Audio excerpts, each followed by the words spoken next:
হুজুর একজন মহিলা নেত্রী ওয়াজের স্টেজে এসে ভোট চাইতে পারবে কিনা, এ নিয়ে ইসলাম কি বলে?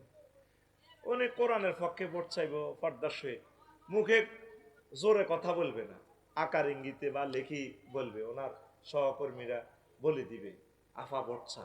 ওনার কণ্ঠটাও তো পর্দা, ওনার কণ্ঠ কি ফালা তাখদায়না বিল কাওল, উনি কিভাবে চাইবে? আর আল্লাহকে যদি উনি মানাইতে পারে, আমার প্রশ্ন যদি ভুল হয় জবাব, তো উনি আমাকে জিজ্ঞেস করুক না। মহিলাদের কণ্ঠটা অত পর্দা। আর সবচেয়ে যে আল্লাহ আল্লাহ রসুলের রসুলের কলজের যে আঘাত দিছে, হেরে রোকেয়া পুরস্কার দেয় ঋতুপর্ণা। সে ফ্যান ফরে কোটি কোটি আম্মাজির বেজ্জিতি করে চেয়েছে, সে নাকি পুরস্কার পায়। তীব্র নিন্দা জানাই এই পুরস্কারের, ঠিক কিনা? এই পুরস্কার পাওয়ার কথা হাফেজে কোরআন ওই দিন গত পরশু যে ফার্স্ট হয়েছে, 228 রাষ্ট্রকে পেছনে ফেলে কোটি টাকার রেমিটেন্স নিয়ে আসলো, তাকে গণভবনে জাতীয়ভাবে তার সংবর্ধনা দেওয়ার দরকার, ঠিক কিনা?